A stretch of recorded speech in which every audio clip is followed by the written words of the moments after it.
Attention. Due to the nature of the films discussed, the Civil Gore podcast may contain adult language and themes.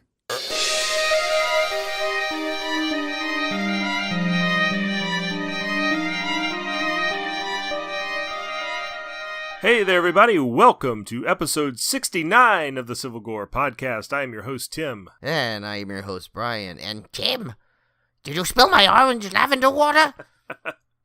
Mother, stop it. Please. Oh, yes, it is time for this second part of our Norman Bates retrospective. We will be doing Psycho 2, Psycho 3, and Psycho 4, The Beginning. And Brian, we left a couple of films off of this. So we'll mention those briefly when we get to them, but we did not go into a deep dive of the Psycho remake from 1998, nor did we go into the little-known TV movie Bates Motel. Yeah, which I did start to watch, but my YouTube on through Fios the app was acting funny, and I was too busy, so I was trying to watch it on TV before, so I only watched the first literally 15 minutes of it before I gave up and never had time to go back to it on my iPad, so that's probably enough from what I saw. Yeah, I think this is just the core franchise, so we'll be able to go a little deeper into those. This is the Perkins Psycho Norman Bates. Right. So let's get right into it with our first chop. All right, Brian. Well, I got some kind of cool news. I went to a party that Kevin was having, my brother, and we were talking to some of his film friends who work in the film industry around here, and they were discussing the latest show that we'll be filming in my hometown, and that is going to be the Swamp Thing TV series. Oh, nice. So that was kind of cool. This television series is going to be exclusive to the new DC streaming service. I don't know if you've heard about this, Brian, but DC Comics is launching their own subscription service, which will stream all of their movies and television shows. It will have exclusive shows and movies, and it will also offer, which the part that I've been waiting for, they will offer a comic subscription service. Oh, right. You had mentioned that. Yeah. There's just way too many streaming services. It doesn't matter if you cut out cable. I mean, you're going to pay the same amount in all the various streaming services you sign up for, probably. And I think that's why cable, at some level, is probably not that worried, because they know it's like when you basically cancel them and then add 15 streaming services and you realize you're paying more than cable, you'll go back. But the DC one, I am definitely signing up for. I'm on their mailing list for their beta or pre-order, preview, whatever. Shut up and take my money, because I've been waiting. I'm a big Batman fan. I've been waiting for a comic subscription service from DC forever, so I cannot wait for that. Now, do you know what the cost is yet? Did they announce that? No, they haven't announced cost yet, I don't believe. At least not last time I checked. But I assume it's going to be in line with some of the other ones, probably around $10 a month. Yeah, I think the only one that I think for some reason is a little too high is probably the YouTube Red, because I got the trial to watch Cobra Kai, and I got the free month subscription, and then it says it will renew at $14.99 a month. I'm like, that is expensive for something that literally has, as far as I know, one show that I had any interest in, which was the Cobra Kai. Yeah, so I mean, it's like I don't know if they're good. That's just bad management, or they have a lot of stuff coming that just wasn't ready to present yet, but I don't know. To me, that seems way too high for the content that you get on there, considering you can get a lot of it free. Yeah, now I know that Google Play or Google Music, I used to subscribe to them. They were $9.99 a month, and you got YouTube Red for free as long as you went through Google. Okay. So I don't know if that deal is still going on, so that would be a way to get down a little cheaper, plus you get Google Play Music.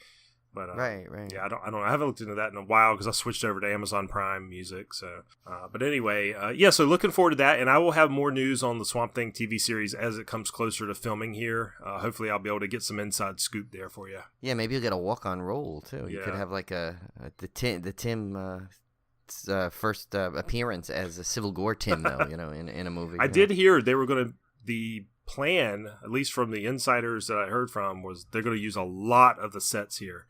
So this is going to be a big production. It's not going to be a little, hole in the wall production. This is going to be the real deal. So that's exciting. I say Kev's got to get in there. He's got to get a role. He's got to. He's got to do his Randy Ray Rayford character too.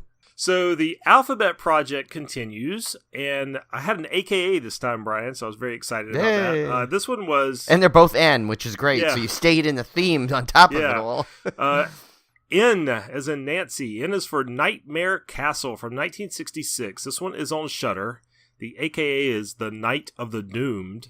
And the reason I picked this one is because it stars the great Barbara Steele. So I had to see this one. And on top of it, she plays twins. So you kind of got two for the price of She one. plays sisters that look identical, more or less. But this one was this was kind of cool. This one is a totally gothic film about kind of a mad scientist type who kills his wife because he catches her cheating on him with the gardener. So he kills them both. And there's a weird subplot where he has an older assistant that he rejuvenates back into her youth using some blood and hearts and things. And he discovers, upon killing his wife, that she left the family estate to her stepsister. So, not to him. So what does he have to do? Well, now he has to marry the stepsister, of course. And she is, again, played by Barbara Steele, except with a blonde wig on. And, oh, so wait, they're stepsisters, yet they look alike? Yeah. And they're played by the same actors? Yeah, Okay. yeah, you just have to run with it. This movie is so full not of plot twin holes. sisters, Yeah. okay. But he has a plan to basically drive her crazy. And then that way she'll, I guess, kill herself or something will happen or she'll be declared mentally incompetent and then the estate will fall into his hands. So with his assistant, he plans to drive her insane. And the plot gets even crazier from there. It's really fun. If you like old gothic castles and mad scientists and people coming back from the dead and ghosts and people going insane, great movie. It's on Shudder, and I would highly recommend it. Oh, good. I'm glad it's on Shudder too. That it's like funny. It's funny, right when Shudder kind of had a lull in our discussion. The whole Joe Bob Briggs brought it back. Yeah, I mean, he brought it back, and they actually didn't put it on the rundown, but Shudder basically confirmed he will come back for another one of those events. Yeah, I mean, think about it. That's great publicity for them. Even the server crash, as bad as it was, or which wasn't that bad, but as bad a publicity, quote unquote, as it was actually good publicity for them because now people go, Shudder? What? This crashed? Right, and everyone loves internet crashes, It's given something more to talk about now, other than the actual being on the internet, so yeah. So speaking of Joe Bob, I'm continuing the marathon here, and I didn't get as many movies in as I thought I would, but that's because I had to watch all these Psycho films. But I did catch the next one on the list, which was Rabid from 1977. I had never seen this one, and it's a David Cronenberg film. So as you can imagine, that's lots of body horror, very bleak, as he is known for. And the great thing about this one is it stars Marilyn Chambers of porn fame. Oh, so, of course, Joe Bob Briggs had plenty to say about that. I bet, yeah, I know. So his commentary is definitely worth watching for this one. But, man, this was a great movie. It's about this lady that she gets in a motorcycle accident and has to have plastic surgery where they graft some skin off one part of her body to another. But the end result of this basically is she becomes this cannibalistic thing where she has this thing that comes out of her stomach and kills people. And on top of that, she's contagious. So she starts spreading this, they call it rabies in the film, but it's not really rabies, it's some other disease, but starts spreading it to other people who then they start going crazy and killing each other, and it starts affecting the whole town. It's a really cool movie. I really liked it. Too bad Marilyn Chambers was in porn and not Playboy, because then she could have been a bunny rabbit.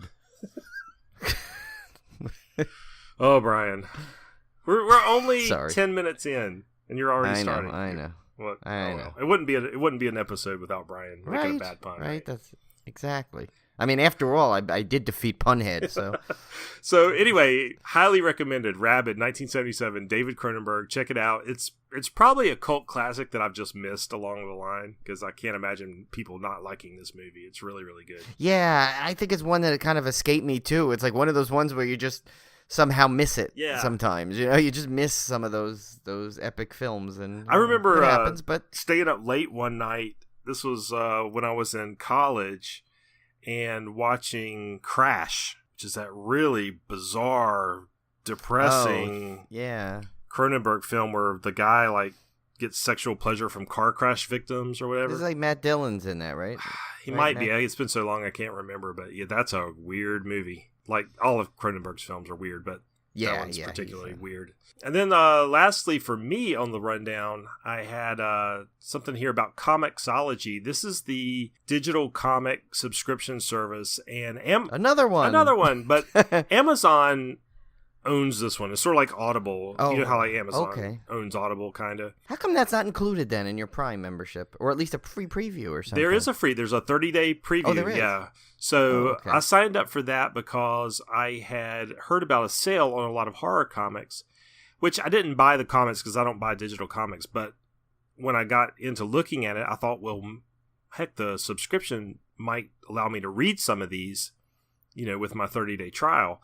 And I think it's only $6 a month if you decide to keep it, but they have a lot of good horror comics on here. And the one I've been particularly enjoying is called Grim Tales of Terror.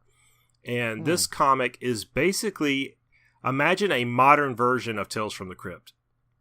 Oh, so that's awesome. They took all this inspiration from Tales from the Crypt and Creepshow. They even mentioned that in the comic, that they took their inspiration from these comics and shows. So that's only $6 a month? That's actually not bad. No, I mean, and they don't have like a ton of content compared to something like Marvel Unlimited, which has almost their entire backlog. But they focus on a lot of indie type stuff, and that's where you see a lot of the horror comics. So they have quite a good selection of horror stuff on there, which is why I checked them out. In fact, I will probably I'll burn through this 30-day trial, but if there's if I haven't finished reading all the horror stuff on there, I'll probably give it a few more months. But I just want to give a shout out in case anybody was interested in reading some good horror comics. You know what they need to do? You know how I'm sure if everyone on Facebook has seen this Kickstarter that's going on about that little alarm clock that you plug the little cartridge in and it gives you like the aromas, I guess, in the morning. I don't know if you saw that. What they need to do is, because one of the reasons why it's probably not as fun to collect a digital comic is because you don't have that like tactile feeling or that scent of like the paper, So that would be cool. Imagine you got a pair of gloves that kind of simulated like that feeling in your hand, and then the aroma comes out of old paper. How cool would that be? That would be cool. But I'm still going with paper until they stop making them. Yeah, no, it's something about a comic book. Yeah, I just can't. It's almost like I'll enjoy, I'll read them in a digital platform, but to collect them, you need that in your hand. You need to see it. You need to hear it, like, that sound it makes when it opens. I don't mind reading them like through a subscription service, but I just can't bring myself to buy one. Like, I just can't imagine spending $3 or $4 on a digital comic that I could go walk in the store and buy the real thing. Yeah, and keep. We already buy enough stuff that actually we don't have. Right, exactly. It's not physical. We're basically buying air things. That's right. So yeah, I know. Yeah. All right, so let's talk trailers. We got a lot of trailer news this week, and the first one up, I was really excited about. This is the trailer for Glass, which is M. Night Shyamalan's next film. Tell us about that one, Brian. Yeah, I could not wait for this trailer. Almost forgot it came out because I was distracted because went out. Remember, my brother Seth it was one of his last nights here before he started his epic road trip to Seattle to be our Northwest correspondent of Civil Gore out there. But So when I saw it, first of all, I was a huge fan of Unbreakable. That was always my favorite of the M. Night Shyamalan films. Something about it, I loved it. I loved all the performances in it. And so when they, sorry if this is a spoiler here, but now if you have not known this, then that's on you. But I loved when they had the surprise connection from Split, that it connects to this universe. That just blew me away. I was so excited because they always talked about having an Unbreakable sequel, and basically Split was it in many ways. So, and I actually read somewhere that he wanted a trilogy of Unbreakable anyway. So now he's kind of getting it, and they did it in a very unique, surprise, very Shyamalan-y way, if that's a term. Yeah, that movie Unbreakable was way ahead of its time because I remember it was back when it came out. Like, it got mixed reception, I think. Like, some people really didn't like it, some people did. That was predated all these superhero movies you have now, right? So you think about it. Yeah, and it really it captured like the feeling of like when of people who really believe they could, they could be superheroes, and it's like now, you got a million people, they joke about it actually in a lot of the Marvel movies, like especially like the Spider-Mans and Ant-Man a little bit, they kind of joke around with that. So but yeah, that you're right, that was way ahead of its time. So basically now bringing us back to full circle to Glass here. So now you're getting the movie where they're flat out like really combining the two universes, and this trailer basically showed everything I wanted to, where it just gave you a really good taste of like the mood and the kind of the situation the characters in. They were all returning, which is great. You got Anna Taylor-Joy. You see in the trailer a couple times. You see a hint of, I guess, other characters that the Horde plays.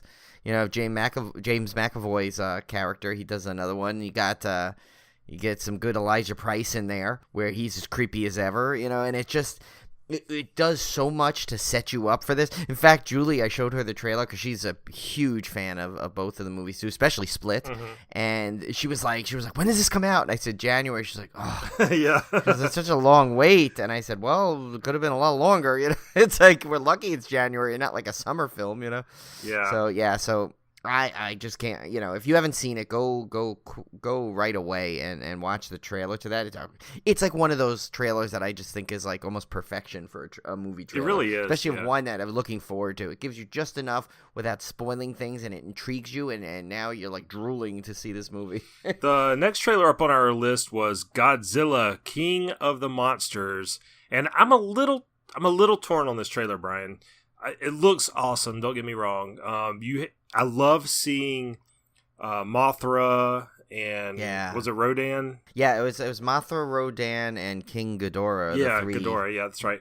Biggies. It's cool to see those old classic monsters brought to life in a modern way. Like I love that part. Like I thought that was so cool. I love that the girl from Stranger Things is in it. I did not know that. Yeah. Oh gosh, her name just escaped me. Oh, Millie Bobby Brown. I should know that. Yeah. Bobby Brown. I should know that. It's my prerogative to know that. Yes, but anyway, it is your prerogative. So I thought the cast is great. Everything looked great, but I'm a little something about the storyline didn't jibe with me. Like it sounds like, so from what I gather from the trailer, and this is a spoiler alert, I guess. it's in the trailer, but it sounds like they're trying to basically, I guess the Earth is becoming uninhabitable because of humans, because we've destroyed the Earth. So somehow they have to bring back, or we have a lady that wants to bring back the Titans, who are Godzilla and the big monsters, to somehow save the world. And so I think you're setting up this dynamic with people who are against that plan, which is probably, it's almost Thanos-like. I'm assuming she's wanting them to come out and destroy half the population, maybe, so that the Earth can recover. I'm just a guess from the trailer. Yeah, no, there is. I read. Yeah, that basically I did. One of the summaries I read is it is two competing forces. Like there's one force that kind of wants to pull the monsters out for one reason, and there's like more of a nefarious group that's trying to pull the monsters out. And the way I looked at Vera Farmiga, whatever. Thank you, Tim. That you pronounced perfectly. See, there we go.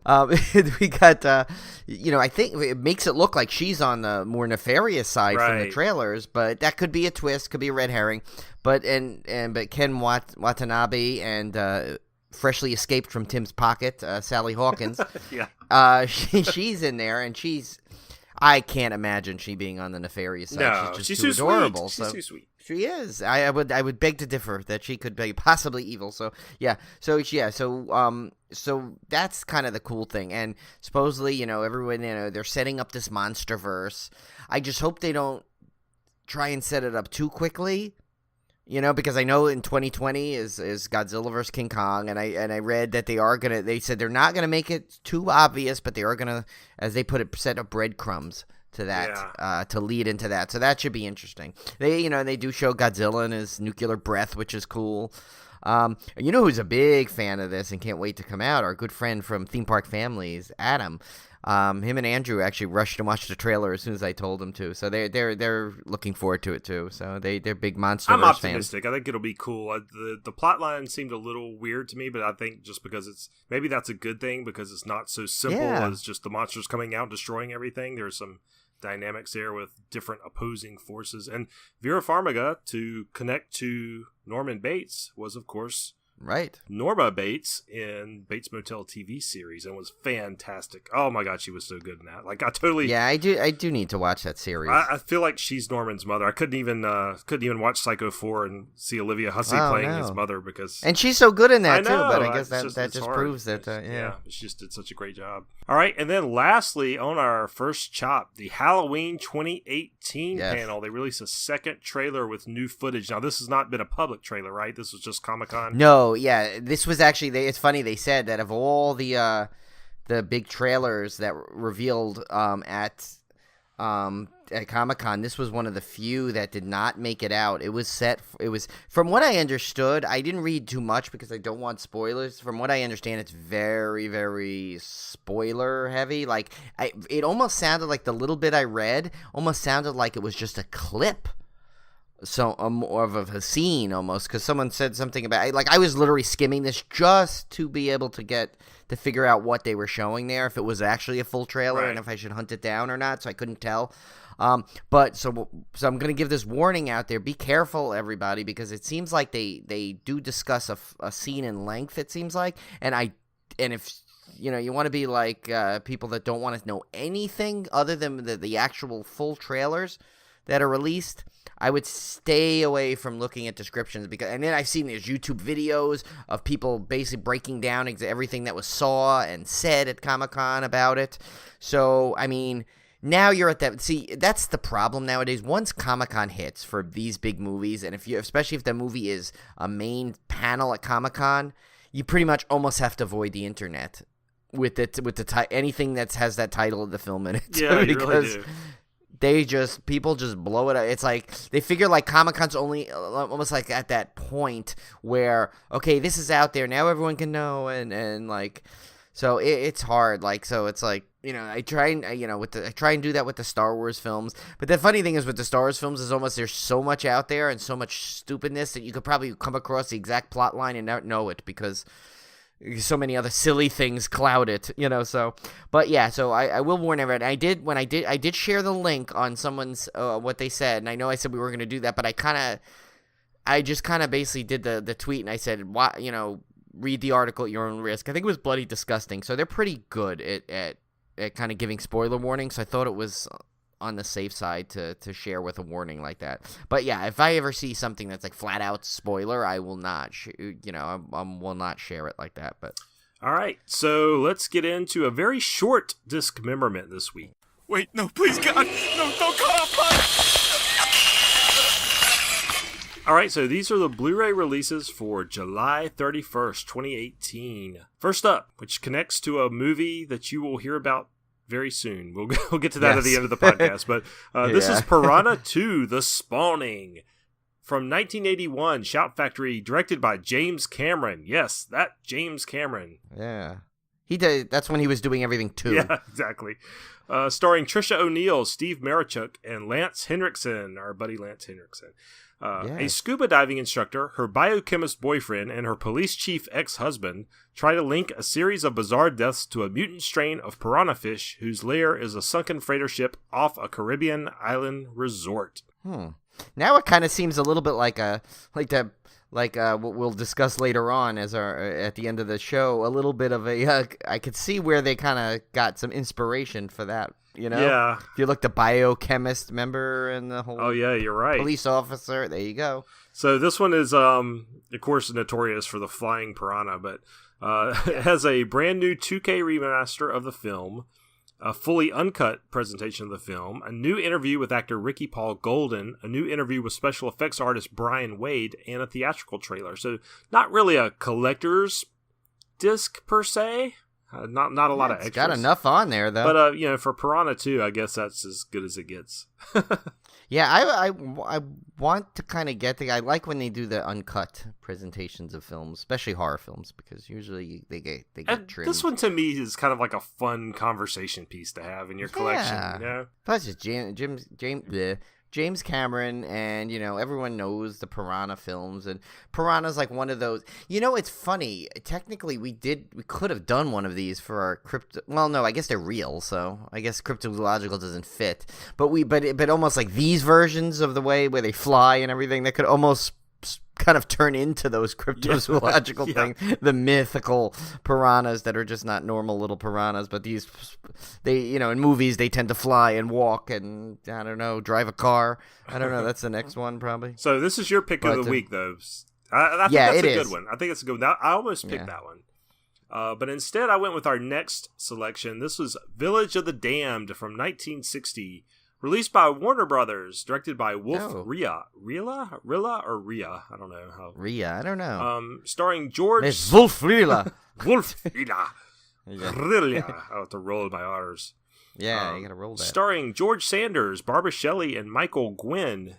In the English village of Midwich, the blonde-haired, glowing-eyed children of uncertain paternity prove to have frightening powers. I love creepy kid films. Yeah. By the way, Midwich's local beach is called Sandwich. Oh, okay. That's terrible. Why do you let me get away with these? Once I should be editing these out to save our listeners, but I don't. I just leave them there. You should know my delivery by now. Yeah. Whenever I try and make a poignant comment in the middle of a dismemberment. I'm sorry. I apologize, folks, but I just have to keep them in there.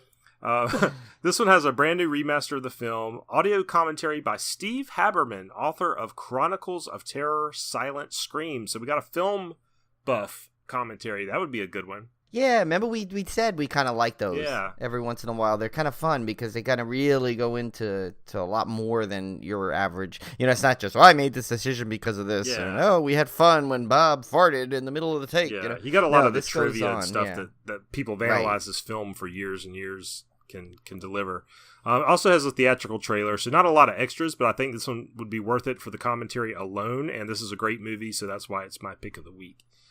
I wonder if this is one you could order normally, or is this going to be one of those like Warner Archive ones? I don't know. It did not say Warner Archive, and it usually says that. That's true. You're right. So I think this is just a standard release. Oh, good for that one. Oh my God. Yeah. Look, I'm sorry. I looked ahead. This is like the king of the AKAs. I didn't even know if you were allowed this many in a row. I was so excited when this came up because this is a movie with not one, not two, not three, but 4 AKAs. This might be a record. This is incredible. And look who it's from, too. Yeah, our good friends at Vinegar Syndrome. Yes. So this is House of the Dead, a.k.a. Alien Zone, a.k.a. Five Faces of Terror, a.k.a. Last Stop on 13th Street. From 1978. Wow. I really want to see this one, but it got bad reviews. But directed by Sharon Miller, starring John Erickson, Ivor? I knew you were going to pause in front of that name. Igor. No, it's Ivor. Ivor. I'm going to go for Young Frankenstein. I'm going to go with Ivor. Francis Ivor, and Judith Novgorod. That sounds like something you'd order at like a Scandinavian restaurant. Yeah, I'll take the. How's the Novgorod tonight? So this is an anthology, believe it or not. A man who is having an affair with a married woman, which is usually how affairs go, is dropped off on the wrong street when going back to his hotel. He takes refuge out of the rain when an old man invites him in. He turns out to be a mortician who tells him the stories of the people who have wound up in his establishment over the course of 4 stories. I like that wraparound. Yeah, I actually like it too. But the funny thing is, he turns out to be a mortician. Didn't the guy realize as he's entering a funeral home, possibly that the guy in there may be a mortician? I did read a little background on this movie, and apparently this anthology is basically a mismatch of different other films that they just kind of cut into an anthology. So it's very uneven. Yeah, so that's why I think this one got bad reviews, because they probably have no relation to one another whatsoever. But there are some cool special features. They have a brand new 2K remaster, an audio interview with director Sharon Miller, an audio interview with writer David O'Malley, and a reversible Alien Zone cover art. if you really want to get that Alien Zone cover instead of the House of the Dead one. I know, but what about poor Five Faces of Terror and Last Stop on 13th They don't have enough Street? room for all those covers, I guess. apparently.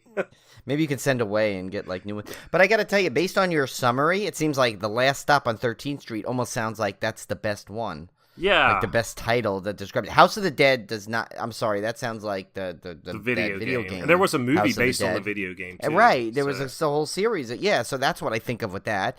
Alien Zone. Sounds like a sci-fi movie. Yeah, I have no idea. Based on what, I mean, unless the aliens arrive at the funeral home, that makes no sense. Five Faces of Terror, I guess if there's 5 tails. Well, there's 4 tails, but there's a there? wraparound, so that would work. Okay, so there's 5 Faces of that. I get that. Yeah, the last 2 are the ones, and those are the 2 that they don't include. Yeah. That's very I odd. don't know. So anyway, nothing on the theatrical release front. There was a limited release, but it was more thriller than horror, so I just left it out. And it wasn't really a wide release, so still waiting on a good horror release. But, summer's not the time for horror releases. We don't usually get those around this time. Right. We get plenty. And we've got a coming few. up in the We've fall. had Purge. We've had Unfriended. right. So we've had a few here and there. All right. So let's get to our main features tonight. Yes. We are continuing the Norman Bates series. And let me tell you, Brian, when I went into this series, I knew I had seen these films before. Because I remember I went through the whole Psycho series when I was younger. But man, I did not remember anything about any of these movies. I literally went in. These were all brand new to me. They might as well have been. I literally remembered nothing because these were probably, God, it's probably been, I don't know, 25 years since I've seen any of these. Oh, wow. I mean, I didn't remember any Yeah, of them. see, I remember them. I remember actually, it's funny. I remember watching them all when they debuted on cable. And in fact, Psycho 4 was actually debuted on Showtime. It was in a Showtime. I mean, I guess you could say a Showtime original film. I don't know if they produced it, but that's where it got its debut on Showtime. It was straight to cable, I guess, is the way you can describe it. So, but I remember Psycho 2 when it first came out on it was like HBO, and I was waiting for it on the Saturday night to watch it, and I was so excited for it because, it was like, I was like, oh my God, they made a sequel. Back then I don't remember things coming out in the theater versus when I see them, like sometimes like when it hit cable was when I first heard of it, so Yeah. it's like, but so yeah, so I definitely remember them. It's funny. It's like 2 and 3 kind of blended in a little bit together to me in memory, but actually as I was watching them, they separated to the way they should be, and I kind of remembered what happens in what as I was watching 2. So yeah, so I have a little bit, I guess, stronger memory of them, but it'll be interesting. So that's good. It'll give us like kind of like different viewpoints a little bit. So Psycho 2 is from 1983, directed by Richard Franklin, written by Child's Play director Tom Holland, which I thought was interesting. Yeah, Starring Anthony Perkins. Vera Miles returns, which was cool. Right, Meg Tilly. Summary. Now declared legally sane, Norman Bates is released from a mental institution after spending 22 years in confinement over the protest of Marion Crane's sister, Lila Loomis, who insists that he's still a killer and that the court's indifference to his victims by releasing him is a gross miscarriage of justice. Norman returns to his motel in the old Victorian mansion where his troubles started, and history predictably begins to repeat itself. Although predictable is not how I would describe this film. Right. That's this one actually. I you know what? When you have a movie as iconic and as well received and loved as the original Psycho was, to come out with a sequel so many years later, I think. I mean, even though you had 2 characters returning, the same original people, this had all. I mean, at least to me, this would have had all the inclination that this thing was going to fail miserably. And I actually really, really liked it. I mean, in terms of it comparing to the original, it's still not going to compare to the original. But as a modern, relatively modern day sequel, it was actually, I really enjoyed it. Yeah, Quentin Tarantino has famously said that he liked Psycho 2 more than the original. I'm not prepared to go that far, but it's a pretty darn good sequel, and I'll tell you why. It would be very, very easy for them to make a typical formulaic sequel where Norman returns to the hotel and he goes through the same motions, and we basically have a rehash of the original film, right? Right. We kill off some people, maybe we just add a few more body count to it. This one, you actually feel a lot of sympathy for Norman. He becomes almost the hero of this film. And right. A very sympathetic character. He's in a weird way. Yeah. I mean, He's trying to get his life back together. Right. You know, he got released. He served his time according to the law. He's trying to get back to his motel. He's trying to take a job as this diner. He's trying to get his life back on track, and you feel some sympathy for him. And I don't know how much spoiler country we want to go into with this film. I mean, this movie is from '83. Yeah. I mean, our rule is usually if it's that old. Yeah. I mean, if you really don't want to know, just turn the podcast off and go watch it, because there will be some spoiler stuff. But basically, Norman not hooks up per se, but he meets a young girl played by Meg Tilly, who looked great in this movie. Yeah, she was awesome. She kind of takes up and befriends him. He actually invites her to stay in the house with him. And meanwhile, he's trying to get his life back together, and he starts hearing Mother. He starts seeing things. He starts almost beginning to think he's going crazy again, because he's starting to see Mother in the house, and he thinks he's cured. So what is going on? I feel bad giving this movie away because there's so many cool little twists and turns. Well, okay, we'll give you one more warning at this point. We're going to pause a second here for a few seconds. If you have not seen this yet, pause it now, see it, and then come back to this point. Because we in order to really describe this, and at least for me to describe what I loved about it, I will have to spoil some of it. So we're gonna give you the last chance here to pause or stop or whatever you want to do to make sure you've seen this before we go on. But right, so I'll let you take it, Brian, since you're going to tell why you love it. Well, yeah. So what I loved is that, and it was funny as I was remembering the thing. So here's what I thought, though. First of all, so even in the original Psycho, and Tim and I had tried to express this, that Anthony Perkins, I think, was one of the main reasons I love the first one so much, his portrayal. And in this one, he played this character perfect for someone that, in that time period of being finally trying to get his life back together. So he still had that little bit of a boyish quality even years later. Right. And he had that same kind of like the charm, the likability, even though he killed people, but you really feel for him. And at some level, if you notice, Meg Tilly's character almost represents what the audience, I think, is supposed to feel through it. Where, you kind of like, okay, he's back, but he's a murderer. He still deserves to be punished. And here's the part, spoiler, so to explain that a little bit more, is obviously you find out through the course that Meg Tilly, everything that where she is in the beginning there is completely intentional, because she is the daughter of oh my god, what's her character's name?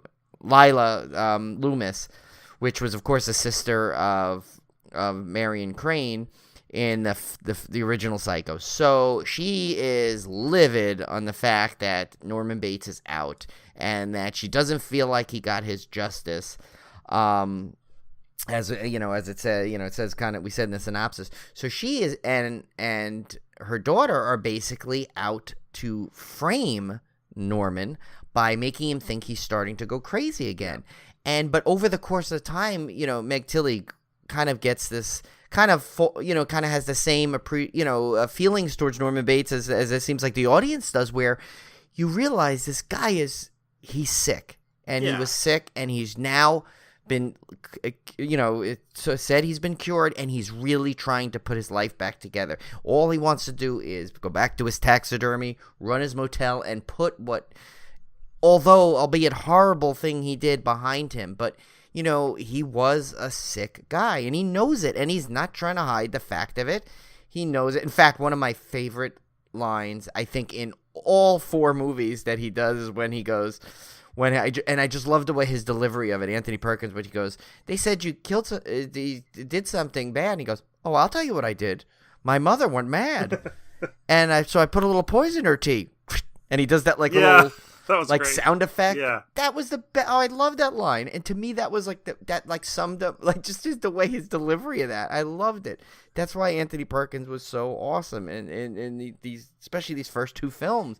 And so I think, it's like the whole time you're, like Tim said, he almost becomes like this hero. You're almost like rooting for him. And the movie does a really good job of making you feel like, maybe is it really Lila Loomis killing these people? Is he killing these people? It could possibly Meg Tilly's character, because it really is like doing a lot of like, kind of play that like the original did to some degree. I mean, you're never going to get the same Hitchcock feeling to a T, but they really do a good job trying to emulate it. Yeah, I mean, me watching it, not remembering anything about it, I had no clue what was going on. I didn't know if like there was somebody pretending to be his mother, or if he was really going crazy again. I mean, you just don't know. But like Brian said, as we find out, Mary, who is Meg Tilly's character, was trying to drive Norman crazy. Well, one thing I really loved about the resolution of this film is that she succeeds. She does succeed in snapping Norman Bates, and he goes back to his murderous ways. And sort of like Dr. Frankenstein in the Frankenstein films, he gets his comeuppance. He created the monster, and in many ways, Meg Tilly's character creates this monster again that if she had just left it alone, possibly would have never turned back into a monster. So right, and she ended up getting, just like in a typical Hitchcock film, though, you do the crime, you're going to pay the price. Right, yeah. Now, this movie goes completely batshit crazy off the rails in the final moments. It does, because Norman is now completely snapped. But you're still rooting for him. You still rooted for him, and the whole setup thing. By this point, you're kind of angry that Mary went through this ruse and set him up and drove him to be insane, because you were rooting for him to like come out of this. And we learned that Norman definitely is back with a vengeance, because a little old lady shows up at her door. She was his diner coworker that you met earlier in the film, and she plays Emma Spool. And she shows up and tells Norman that she's his real mother. Right. And that Mrs. Bates was her sister. And there again, there's some psychological play, because you're going, well, is that true? Or is she just kind of crazy? You don't really know. And we end the movie with Norman killing her as well and carrying her up to his room to be the new quote unquote mother. So really cool ending. I wish I had seen this movie more over the years before doing this podcast, because I feel like it's one that grows on you. Oh, it does. It really does. It is a really, really solid sequel. It's probably as good as a sequel to Psycho, the original, that you could get. I mean, I love that they had twists in it. I love that they even upped the gore just enough to get it more modernized without going over the top.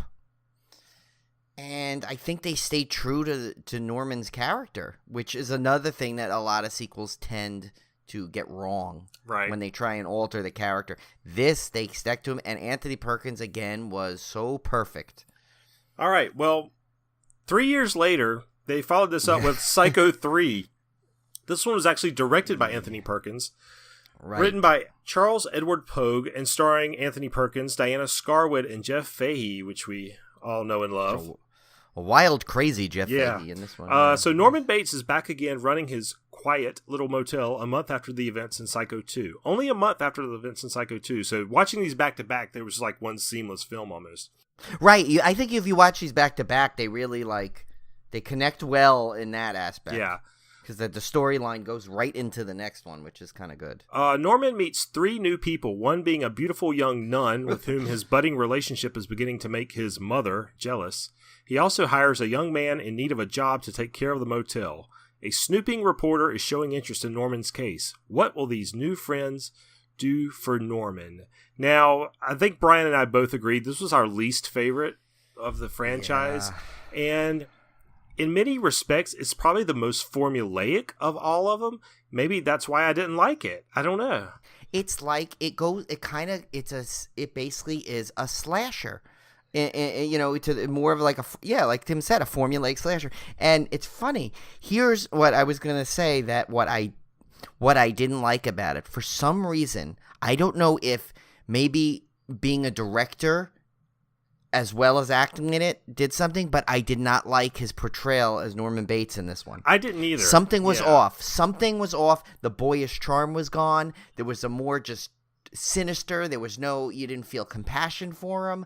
They made him unlikable, he's a killer, but you know what? It just, to me, really no one was likable in this one. It was really hard to really connect to anything in this movie. It was like, I mean, it had some some comical sequences, like with the football team arriving and all that stuff, but it just, it was off in a lot of ways. I didn't like the nun, who is what was her name? Diana Scarwood. She was in Mommy Dearest with no more why you hanging. But she Faye Dunaway. her initials were MC. I'm drawing a blank here, but she played a nun who, at the beginning of the film, you find out she accidentally killed another nun at her convent, was kind of exiled. Which, that was kind of a cool sequence. I actually like the opening of this movie. Yeah, it opened strong, and if you were watching that and not knowing what you're watching, it'd be like, what movie is this? This definitely did not start like a typical Psycho movie. But something about it just was off. I really just didn't like her character. I think you were supposed to feel some sympathy for her, and I just never did. I did not like Jeff Fahey's character at all. He's just a jackass in the movie. He's just an idiot through and through, and he was almost over and I like Jeff Fahey as an actor. Yeah. So I was like, I said, oh yeah, I forgot he's in this, and I was looking forward to see, and I'm just like, oh my god, he's really annoying in this. It's just not. It's like over the top, way over the top. It basically took such a strong entry into, and at least, I mean, I'm glad they kept the storyline, because then you find out things, but just like, even from the reveal that you find out that Mrs. Poole is, let's go back, it's not his mother, and she was crazy also, the reveal came in with that reporter just screaming it in some weird chase, like, almost like stalking sequence. It was just, I don't know. I did not like this as, I don't remember hating it, and I shouldn't say I hated this one. It was just not as, compared to the others. It's just, it really stands out as being a poor entry. Yeah. Now this one does have a lot more callbacks to the original film than Psycho 2, but I don't know that that's necessarily a good thing. Like, it has, there's a scene where the, I've got to find her name, the nun. Marion Crane clone. She falls down the stairs, and that's a great sequence. It's filmed the same way as in the original. I really like that. There is a shower scene of sorts.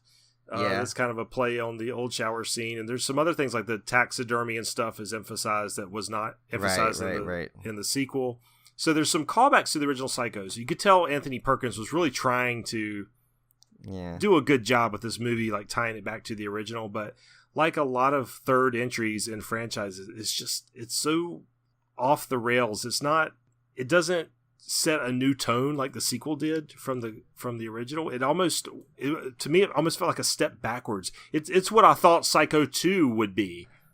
Right, that's what you thought they could make that misstep, and Psycho 2 would be that, but instead they waited. They at least you got a good Psycho 2 before. Right, yeah, this is what Psycho 2 probably should have been if it had been, made immediately after. So, yeah, I don't know. I just didn't care for it. I've seen. I like to go through other people's rankings of these movies, and a lot of times people will say, obviously Psycho's the best, the original. Right.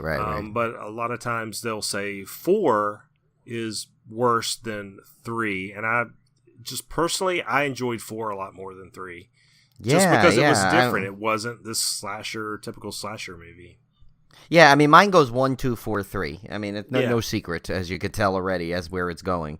So that's the way I like it, and I'll it's like, I don't expect everyone to agree with me, and you don't have to. It's just, but that's why, I don't know, just 3. Maybe if I had seen it, maybe I was saying it flows good when you see 2 and 3 back to back, but maybe if I had separated them, a little bit distance as it came, maybe 3 wouldn't have seemed so off as compared to 2 was. That's because true. 2 was so good, and then you get 3, and it's like... That's a good disclaimer, because I think we talked about that in Hellraiser. We're watching these movies sometimes literally back to back, and so you do notice some jarring differences in tone and acting and directing and stuff that you may not pick up on if you had allowed some time between the movies. So right. I mean, there's benefits to that and negatives like anything else. You know, the benefit is, yes, you don't have the hype build up as like maybe if we saw Psycho 2 back in the day, and then we're waiting anxiously 3 years later for the sequel and we can't wait, and then you know that you have the, to quote Costa Radio, the disappointment, or something. But then when you see it back to back, sometimes you notice such glaring differences. So yeah. Well, that brings us to Psycho 4: The Beginning from 1990. As Brian mentioned, this was a direct-to-cable film directed by Mick Garris, who you'll probably recognize if you ever go look him up, because he's at all the horror cons. He's has done a ton of fantastic horror television. Episodes of various horror anthologies. He did Sleepwalkers. He did, I'm trying to think of some of the other ones off the top of my head, but big horror industry guy. So he's written a ton of stuff, produced a ton of stuff. Go check out his IMDb page. He's done a ton of stuff that you've seen, guaranteed. Right, yeah. This one was written by Joseph Stefano, starring Anthony Perkins, CCH Pounder, and Henry Thomas. Good old Henry Thomas. I'm just laughing because when Julie actually watched 4 with me, and so she was like in the end credits, she goes, wait a minute, the person's name is CCH Pounder? Yeah, that's her professional name, but I think it stands for Christine something. Yeah. I looked it up once because I always thought that was just an odd name. 3 initials, and that's just the first name, So in this one, Norman Bates returns for the prequel, once more having mommy trouble. This time around, he is invited to share memories of mom with a radio talk show host. But the psycho fears that he may kill again, for his beloved is impregnated with his child, and Norman cannot let another psycho loose in the civilized world. So as you see from the summary, this one had an interesting format because basically Norman dials into this radio show. So you're getting clips of Norman talking to this radio host about his life, and then you do these flashbacks. And Henry Thomas plays a young Norman Bates, so you get to see the flashbacks of him with his mom and that kind of stuff. And you also get to see, it's kind of cuts back and forth between the past and the present, but it's kind of cool because it's not always, trying to think how to say it, but usually when you have flashbacks, it's a very regular pacing to how you flash back and forward. Whereas this one, it kind of cut as the story needed it, which I thought was kind of cool. Right. Yeah, I thought. Yeah, no, it was really well done. And the thing is, it's funny. There's certain things. There's little plot points in there that to me make a lot of sense. And I think it's basically if you look at it as a series on a whole, where and I'll give some examples of this. So one is that the fact that, like, think about it. In the second one, Meg Tilly, is just she's a character, but she ends up, feeling sorry for Norman and almost because, like, that Florence Nightingale effect, and the kind of like the nun had in a way. I know that's a nurse, but you know what I'm saying. So it's like they all feel for him, and they grow this drag. So it's not surprising that a psychologist would possibly fall for him in this. So I thought that was pretty realistic that his wife currently turns out to be to be in that field, so she can really get him and see the inner person that he is generally was trying to be good. And this movie does a great job of explaining why the hell he is nuts. I mean, they do a good job at showing that because it's like some cringe-worthy scenes in this movie where you're just like, oh my God, no wonder. Yeah, Olivia Hussey plays his mom, which we should point out. I don't know why she was not in the listed there in the cast, but so she does a great job. Now, I have heard, and I'm not as much of a Norman Bates aficionado to know every little intricacy of his life. I can't talk tonight either, but I have heard that there's some plot errors in this movie, or where they may have rewritten backgrounds, like the way Norman's dad died, for instance. They said in this movie is not what was established in previous films. So I don't even remember but that could be all. Remember, they did a lot of play on like the plots with how he sees something versus how he's told, Right, and in this, so I to me that doesn't bother me really. It's not like they flat out, like changed like a major plot point. To me, that's not a major plot point. How the father died. In all honesty, you just know he's dead. I mean, I guess you just need to. I mean, I could be completely off by this. I didn't even remember like what the reasons were in any of them. In all honesty, what they said about him. Yeah. So I was more focused on his character anyway. The one thing I guess I like too is at the end, and this is what I thought. I'm going to go back to 2 on this, and we didn't even mention this because Robert Loggia played his psychologist, I guess, in the thing. He's not a very good psychologist or psychiatrist, whatever he is, because you figure the one thing that's always been like the constant is the house, what it does. And in this one, it takes Norman Bates himself to figure out that the house is part of this problem that he's having. Every time he goes back, he gets this thing. And they tease it a little bit in part 2 about the room. And, she's like, oh, no, go in there. You got to see. You got to get over it. But yet Robert Loggia is supposedly this great psychologist or psychiatrist that obviously has a good enough reputation to declare this man sane and the authorities allow it, but yet he can't figure out that maybe they shouldn't send him back to the house. Yeah, or the motel. What, did they not believe in triggers back then? Jeez. I mean, what's going on? So I like that this fact at the end he figured out. He goes, you know what? He goes, no, this house is part of the problem, the source, the memories. I can't get over it. Every time he comes to him, he comes back, no matter how strong he is for it.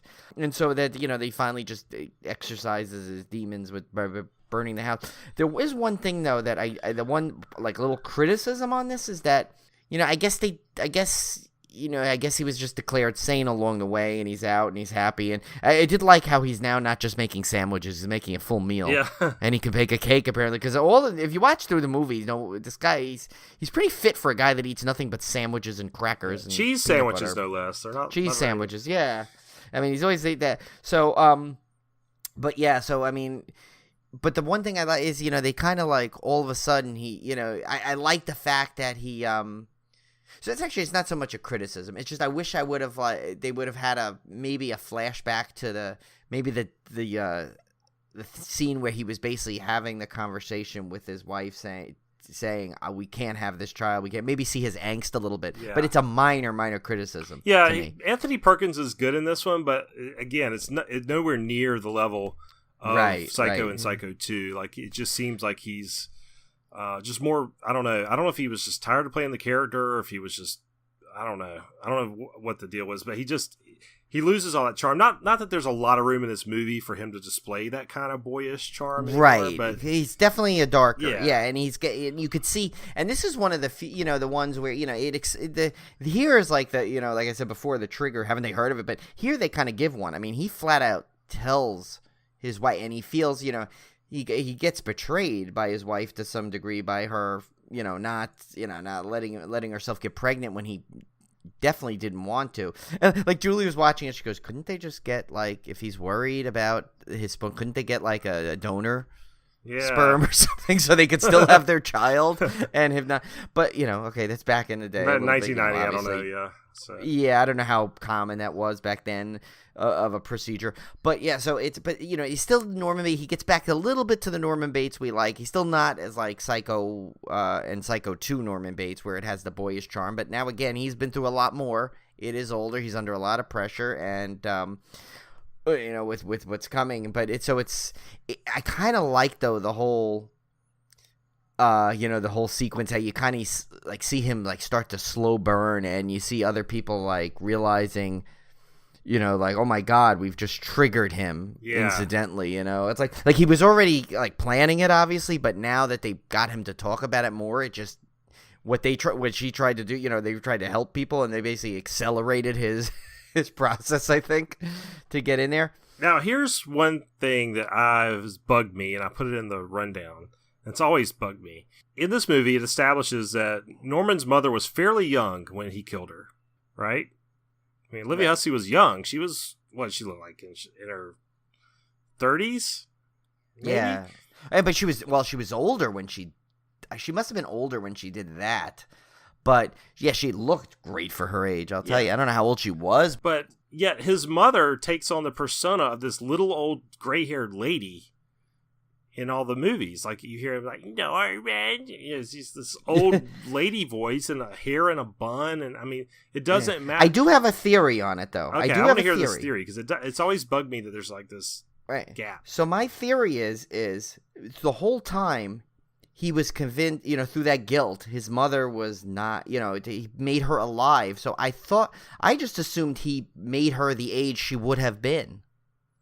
So, that's the only way that's the only, like, kind of theory I could think of. I thought of that. I don't know if it's, I could be way off. But even then, how old would he have been in the original Psycho? In his 20s, right? He couldn't have been any older than his 20s. She didn't age that fast, yeah. So how old would she have been? Maybe late 40s? Maybe? Still nowhere near, like, an old lady. I don't know. I'm not sure. Unless maybe he made it as because that's how he envisioned her. I mean, I know we're going to way uncharted territory trying to figure this out. It could be just a device that made it look scarier because it's an old woman. I don't know, but maybe I mean he could have just had. That's how he envisioned her by the domineering nature. And the her stance against sexual stuff. Maybe in his mind she was like this old shrew. Yeah. Right, because he did manifest her in a lot of ways that didn't exist. I mean, he had her alive for years after she's been dead. So, I mean, why not, right? Why not twist her into that kind of form? I mean, yeah, you're right. I guess it did kind of she was kind of like an older... Yeah. Okay, so let's look at this. So Olivia Hussey was born in 1951. This was in 1990. So she was, she was 39 years old when she did this. Did I do my math right? Yeah. No, wait, what did I... 39. Right, so yeah. Yeah, so she wasn't that old. So yeah, I don't get it. Yeah, so she looked still looked really good for 39. She looked almost a little younger. Yeah, so to me, but yeah, just something interesting I thought about. I didn't really think about it until this movie when I see how young she is when she dies, and I'm like, why is she this old granny? Whenever Norman portrays her, but maybe there's some psychological stuff going on there that we're touching on. Yeah, well, maybe one of that documentary that Cody was talking about. That might, I don't know. Did they go into that by any chance? No, I don't know. But I want to watch that documentary by Rob from Shockwave's podcast because his Rob Galuzzo, he did a full. There's a whole documentary on the entire Psycho franchise that I really want to track down. Yeah, somebody has got to have addressed that. We got to look that up. And actually, any listeners out there have their own thoughts on it, or have read something that might, because it does make sense. I mean, I'm sure I think our ideas are definitely plausible for our own theories on it. But I'd love to know actually what was really thought of for it. But that's interesting. There is a film we neglected to put into this rundown, and that was Psycho from 1998. This was the Gus Van Sant shot-for-shot remake starring Vince Vaughn, Anne Heche, and Julianne Moore. I went to see this in the theater. I did not want to go see it going in. I mean, I kind of did as a curiosity, but I love the original film so much I really knew this was not going to match up. But I do have some thoughts on that, Brian. I was thinking about it today. So we all know this was just a big experiment, right? Right. Because nobody could possibly think they were going to remake one of the best movies of all time and do it justice. And in fact, Gus Van Sant, when asked why he did this remake, he said, "I did it so nobody else would have to do it." And what I take from that answer is this was basically kind of funny, though. It's basically just a big experiment to see what would happen. And to my knowledge, this has never been done before, at least not to a movie of this caliber. A full shot-to-shot remake to see what really is the essence of a movie. Because, and I think we found the answer. I think we already knew the answer, but I think we proved the answer with this movie is that you can't just mimic a film on a technical level and expect it to have the same impact because there's so many other variables involved. There's actors. There's performances, even if the direction is identical. There's sets. There's so many things that go into a film that cannot be replicated exactly. Right. You cannot compare Vince Vaughn to Anthony Perkins and not raise a few eyebrows. Yeah, when we said the original movie, what made Psycho was Anthony Perkins' performance. if you can't replicate that, then you can't replicate the movie. I don't care how technical you are in terms of your shot-by-shot remake. So, in that respect... And Anne Heche was not no. Janet Leigh either. Yeah. So in that respect, I kind of have to grudgingly give it some props because he went out on a limb and did kind of an interesting film experiment, and proved probably what we already know, like I said, but proved that a film is more than just the technical details. So for that, I'll give him props for that. I still won't rewatch it though. I have no interest in rewatching it. Yeah, no, I get that, and Gus Van Sant is a great director, so it's not sometimes you sometimes you got to experiment, I guess. Yeah, directors like to be creative. That's what he did. He's made enough other great movies that he doesn't have to prove anything. So I'll let him slide on this one. And then of course we get back to Bates Motel. This was a TV. This is not the TV series. This is actually a television movie from 1987, directed by Richard Rothstein, starring Bud Cort, Lori Petty, and Moses Gunn. And it's about a guy who inherits the hotel or kind of gets ownership of the hotel from Norman Bates. Yeah, I don't know. Like I said, I only got 10 minutes into it, and once I saw Robert Picardo in there from. Yeah, apparently this has comedic elements. Apparently it was. It is. It's listed as a horror comedy. How do you do that with a Psycho? I think it was going to be a pilot for a series, and that never happened. So thank God. Yeah, I didn't feel right putting this into the franchise. It's sort of like a Casino Royale, not the newer one, but the old Casino Royale in the James Bond franchise. It was like a comedy, so it was so far out of the stream of the actual franchise. I just didn't feel like it had a place here, so we didn't go through that one. But it's worth mentioning just to say it's out there. Well, the bit I saw was where it's like, I guess this kid grew up next to Norman Bates. It was his buddy or something. And they befriended, I guess, somehow. And yeah, I don't know. I didn't really. The scant 10 minutes I saw of it was enough. All right, so that is Norman Bates in a nutshell. I enjoyed this franchise. I really liked, and even 3 I enjoyed parts of. So it's not like it was a total dud by any means. No, definitely not. And I apologize if that's the way I came off as saying it. I mean, it was just, because I think I texted Tim during it, and I said, I forgot how bad this one is. But again, it was bad in comparison to 2 and 1. Right.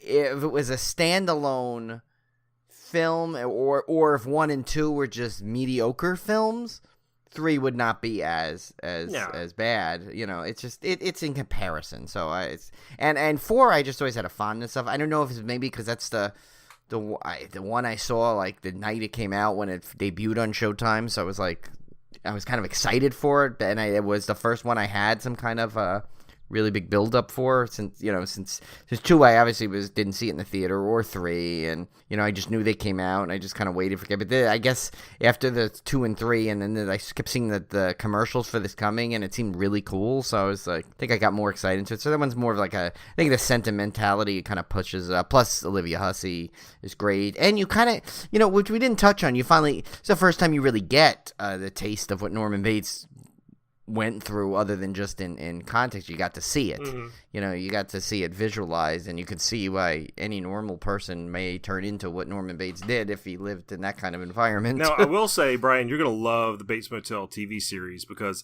obviously the entire series is Norman's relationship with his mother, so you get way in depth with that, and that kind of made it hard for me to accept this version of events, because I'm so used to the television series. Yeah, and it was so much more detailed. So, but I think you're going to really enjoy it if you like that background type stuff.